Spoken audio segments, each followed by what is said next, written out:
What's good, y'all? Shigamakai. And the Toronto Raptors need to let go of the past. They need to let go of, trying to do something with this core. And they need to sell it to the trade deadline this year.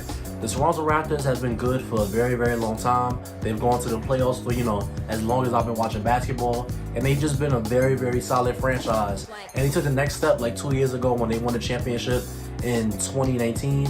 And at this point, they just need to, cut their losses, trade Kyle Lowry, trade Norman Powell, and get as much back for those guys as they can, which is going to be a lot. But, make sure you like the video, make sure you subscribe to my channel. I'm trying to reach 1,000 subscribers. So if you like the video, like the video. And if you want to subscribe, go ahead and do that. I prefer that you subscribe, but, it's up to you. But yeah, man, the Toronto Raptors, they really need to, make a decision when it comes to what they're going to do. Because honestly, I just break it down like this in my head. If you trade Kyle Lowry and Norman Powell with Pascal Siakam, Fred VanVleet, OG Anunoby, Chris Boucher, and all those guys over there, that's still a playoff team in my opinion. Now, with Kyle Lowry and Norman Powell added, you can maybe, go an extra round. Let's say you go from a first round to a second round.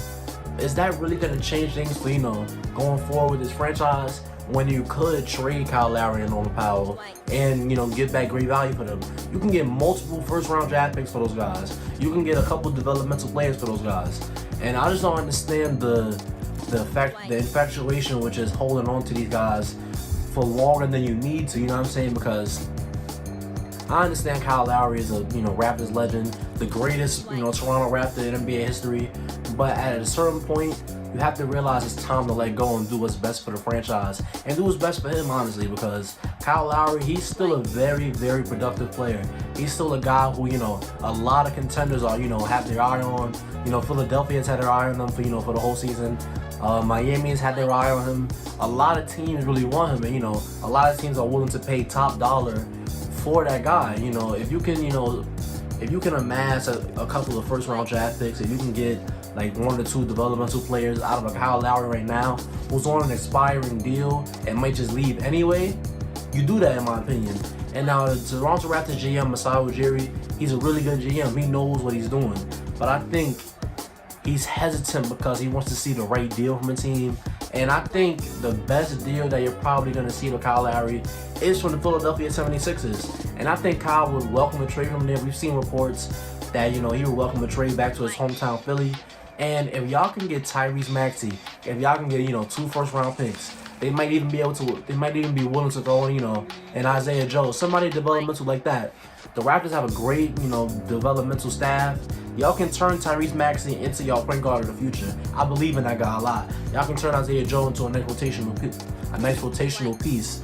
If y'all can give them a couple, lottery protected picks, I think it's gonna work out well. Maybe you don't have to put those protections on, a Philadelphia pick because they're gonna be a good team, but a couple of picks like that is amazing. It bodes well for your franchise. And for Norman Powell, I think you can get, realistically, I think you can get 1 developmental player and 1 first-round pick. I might not do 2 first-rounders for Norman Powell, but let's say it's a desperate team like New York Knicks. Let's say the New York Knicks want to make it to the playoffs really, really badly, and they're willing to pay, a lot to, make that playoff push this season because, Julius Randle's breaking out as an all-star, so, they want to maximize what he's doing right now. I could see Kevin Knox and Frank Ntilikina, being future Toronto Raptors for Norman Powell this season. Maybe a first-round lottery protected pick. I can see that happening this year, but the way that Norman Powell is playing right now, if you sell now, you're going to get a lot more for him than he might be actually worth in the future. Because over the last 9 games, I'm going to put the graphic up. Over the last 9 games, he's averaging like 26 points on 50, 40, 90 shooting while playing good defense. A lot of teams, like a lot of borderline playoff teams are going to want that. A lot of contenders are going to want that. You're gonna find a deal for Norman Powell if you look for it. And, the same thing with Kyle Lowry. Kyle Lowry is averaging 18 points, 7 assists. He's averaging like 5 rebounds. And on top of all that, he's playing good defense as well. Elite defense on top of that. And he's shooting 39% from 3. Do you know how many contenders would want a guy like that who can shoot the 3, who can, create for himself, who can create for others, and who can play elite perimeter defense? Do you know how many teams want somebody like that? So it's just like, Pascal, don't move him. Fred, don't move him. OG, don't move him. Y'all have a great 3 that are going to be a great core for, perhaps a future championship. But right now, holding on to all these, guys that you can get top dollar value for right now, I think it's the wrong move. And personally, I'm not a Raptors fan or anything like that, but I do like the Raptors' future. Pascal's a really good guy, two-way. Fred VanVleet is a really amazing guy, another two-way star. OG Anunoby is, I wouldn't call him quite two-way quite yet. He can, do some stuff off the dribble. He can shoot a little bit, but his main bread and butter is his defense. And I really like, OG's future, because if he puts the offensive game together, he already can play defense. He's an automatic star, in my opinion. But yeah, that's just my thoughts on the whole Toronto Raptors trade situation.